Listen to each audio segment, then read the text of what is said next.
for your patience this afternoon. My name is Alicia Bartlett. I'm the Public Information Officer for the Fredericton Police Force, and I will be your moderator today.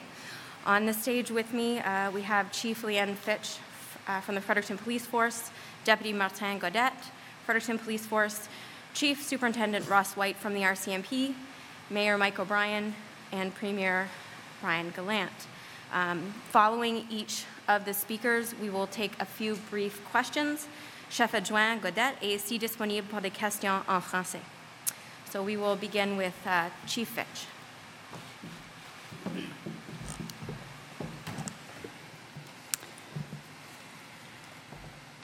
It's with great sadness that I'm speaking with you here today. This is the worst moment for any chief of police and any police agency to have to deliver this news.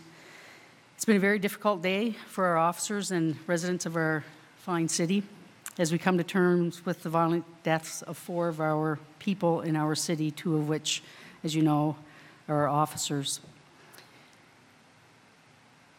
It's one of the most difficult tasks to inform you of the identities of the 2 fallen officers that we lost this morning in the line of duty. 45-year-old Lawrence Robert Costello, a 20-year veteran of the Fredericton Police Force. He has worked on various teams throughout his career, and he leaves behind his partner and 4 children. 43-year-old Sarah May Burns has been on the force for 2 years and served as an auxiliary officer for 2 years prior to that. She leaves behind her husband and 3 children. We also send our sympathies to 2 families of the other victims that lost their lives this morning. We are not in a position at this time to release their names. At this time, I can tell you that I'm extremely proud of the members of the Fredericton Police Force, our ambulance services, other frontline services, the public, council, those of you in the community that have reached out to us in support. I want to thank the RCMP for answering our initial call to come and assist. They are dealing with some of our calls for service now, and they will be taking on the homicide investigation of the 4 people who were killed this morning.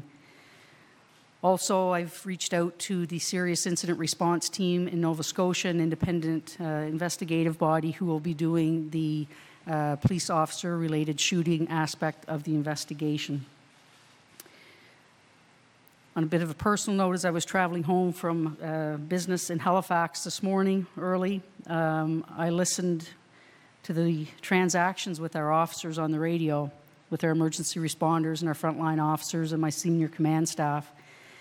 And during this most difficult time, and this dark time, I can say with certainty that the citizens of Fredericton were being exceptionally well served, and that those that were killed this morning were taken very good care of.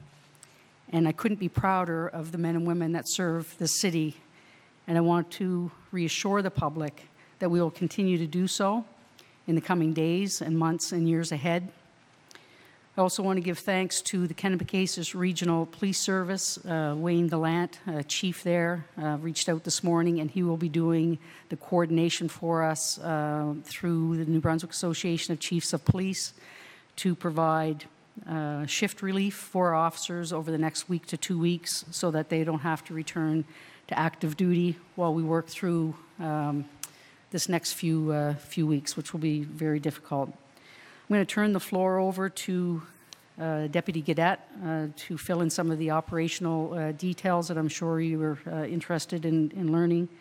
But please join us in thought and prayer for the families, for the friends, for my officers who were involved on the front line today, responding to this tragic incident.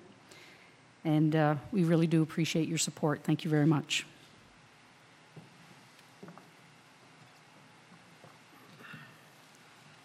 Thank you, Chief. So this morning, on August 10th, around 7:10 in the morning, Fredericton Police responded to a report of shots fired outside the apartment buildings in the 200 block of Brookside Drive. 4 people were killed, including 2 Fredericton police officers.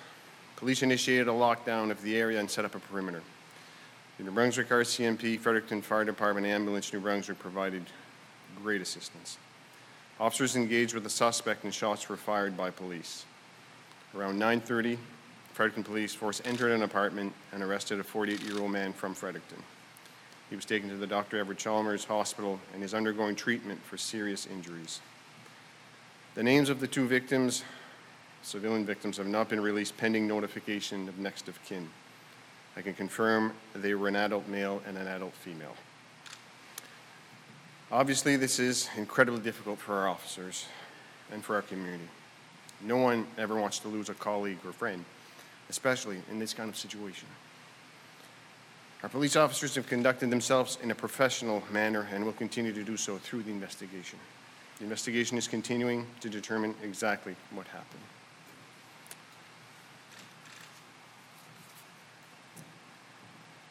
We'll now hear from Chief Superintendent Ross White from the RCMP.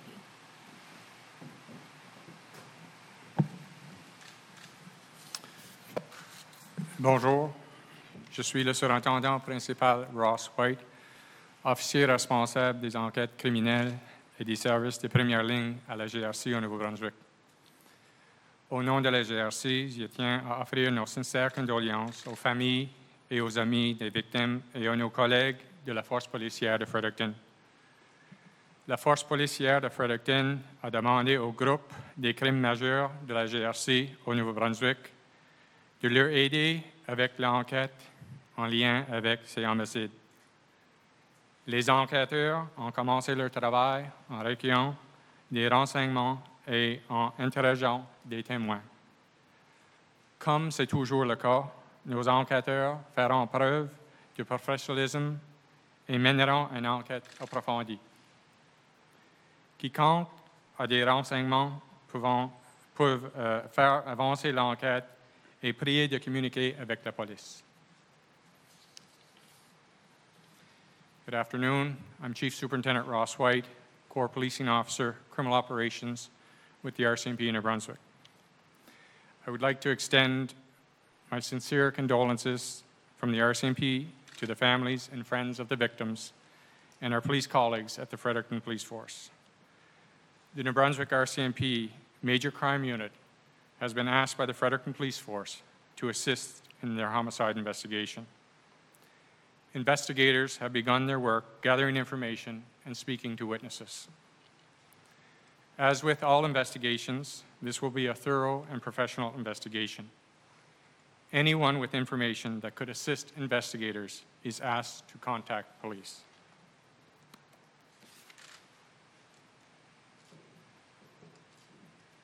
We will now hear from His Worship, Mayor Michael Bryan.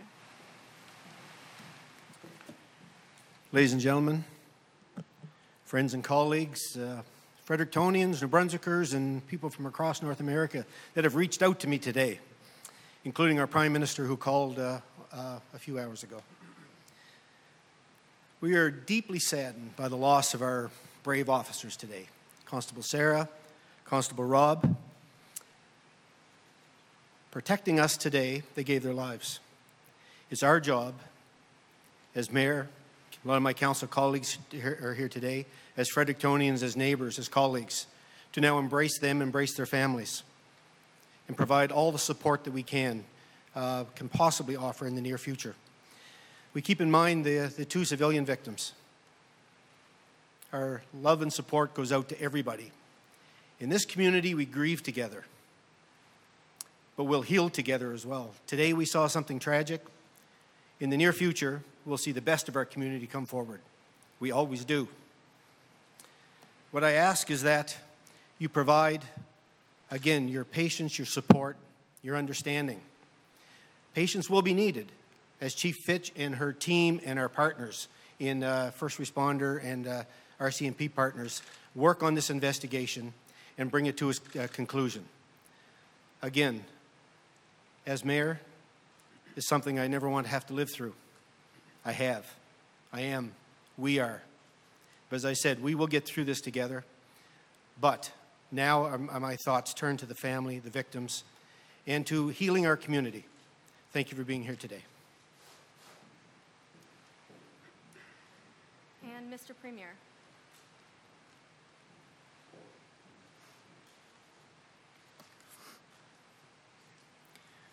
New Brunswickers are deeply saddened by today's tragic event. Our thoughts are with the victims and their families. Les Néo-Brunswickoises et Néo-Brunswickois sont attristés par les événements d'aujourd'hui. Nos pensées sont avec les victimes et leurs familles.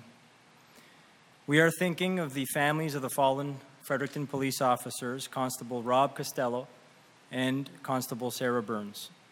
We are also thinking of all members of the Fredericton Police Force. Know that all New Brunswickers and Canadians mourn with you. We thank all the courageous women and men who form our first responders. They are a special kind of person. They put themselves in harm's way to keep all Canadians safe. Merci pour votre courage. Merci aussi aux Canadiens et Canadiennes pour les messages de condoléances et pour leurs pensées. Thank you to all Canadians for their condolences and their thoughts. There's no doubt that it helps those impacted to know that the whole Canadian family will be there to support them. Merci beaucoup. That concludes the official speaker portion. We are able to take a few questions at this time. We understand that a number of questions won't be able to be answered today given the ongoing investigation, but we will open the floor if you do have some questions. There is a microphone available. Hello, it's Ross Lord with Global National TV. What do you know, or what can you tell us about the circumstances that led to these people who were shot and killed, including the officers? Were they responding to a particular call? Anything you can tell us about that?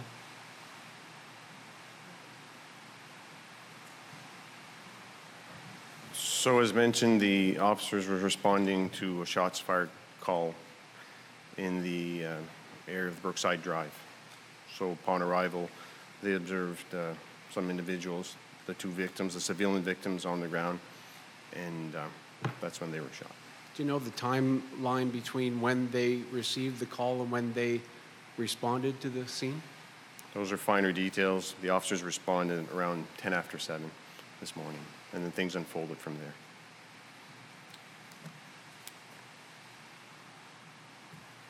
Do you have any other information about anybody else who might have been injured?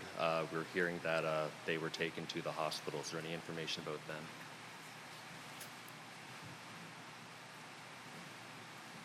Yeah, so it's an ongoing investigation. We don't have any of that information right now. What we have are 4 individuals that were killed, 2 civilians and 2 police officers. Est-ce qu'on pourrait entendre en français ce que vous savez sur les circonstances entourant l'appel de ce matin ainsi que l'enquête en cours? Ça fait que les situations ce matin, l'appel, les policiers et policières de la force de Fredericton ont fait déployer un appel vers 7h10 sur la rue Brookside. Lors de leur arrivée, ils ont trouvé 2 victimes. Lorsqu'ils se sont approchés lors des victimes, ils se sont fait tirer eux aussi. Ça fait qu'on a 4 personnes de tuées, 2 civils et 2 membres de police. Est-ce que vous avez d'informations sur le suspect qui a été arrêté, s'il vous plaît, en français? Oui, le suspect est un individu, un homme de 48 ans, ici de Fredericton, présentement à l'hôpital Dr. Rich Chalmers. Merci. Merci. Other than the age of the shooter, are you able to release any information about him? No, unfortunately, it's an ongoing investigation, which has been turned over to the RCMP. So all we can release right now is the age of the shooter. Thank you. Est-ce que c'est possible d'avoir en français plus d'informations sur l'identité des personnes qui ont été tuées aujourd'hui? Les personnes qui ont été tuées, ça fait qu'on a 2 membres de police. Un de...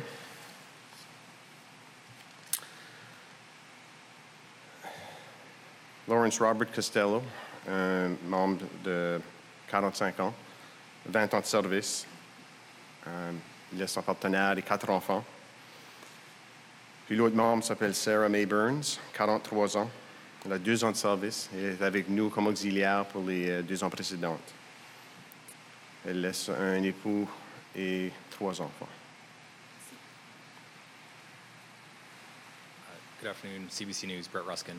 Can you just repeat essentially what you said in English, just kind of describing the two police officers, and perhaps share a little bit more about them? Were they partners? Were they both responding separately to a call? Who were these people? Well, as mentioned, Robert Costello is a 45-year-old male, 20 years of service, and Sarah Burns was 43 years old and 2 years of service and 2 previous years with us as an auxiliary. The officers, it's around shift exchange, so there's many officers in and around the building at that time. So when the call came in, shots fired, officers jumped in a cruiser and attended the scene. They were the initial officers on scene. And following that initial response, what happened afterwards? Officers continued to respond? They got additional calls? Well, from there, incident command was established, and we set up a perimeter, and we do the traditional police work that we traditionally do by setting up a perimeter, making sure our officers understand what's happening, and establish the incident command system. The rest is part of the investigation, so I can't go too deep into it, but essentially, once we realize what was taking place, we have standard operating procedures from there on in. Deputy Chief, Michael Staples from the Daily Gleaner. Can you tell us anything additional with regard to the shooter himself? Was he known to police? And all we have at this time is that 48-year-old male from Fredericton. That's all we're willing to release at this time. Everything else is, the investigation is turned over to the RCMP, so the matter's still in investigation. Would the call have been classified as a domestic dispute when it came in, or? I really can't talk about the event. Essentially, the officers responded to the scene, and that's what we've said is what took place. The finer details of the call will be determined through the investigation. I'm sure this is not the only press conference we're going to have. So. We are going to take one final question, so if there is one final question, we will take that. Oui, bonjour. J'avais une question par rapport à l'arme du suspect. Est-ce que c'est possible de savoir plus sur l'arme qui a été trouvée sur le lieu du crime? Je m'excuse, j'ai pas compris bien la question. Est-ce qu'on peut en savoir davantage sur l'arme utilisée par le suspect? Non, je m'excuse, on ne peut pas dévoiler ça. Ça encore, ça fait partie de l'enquête. Je m'excuse. So again, thank you all very much for coming today. Very difficult day for all of us. Please continue to follow City Fred Police on social media. We'll provide you with as many updates as we can, and we'll be in touch for further press conferences. Thank you.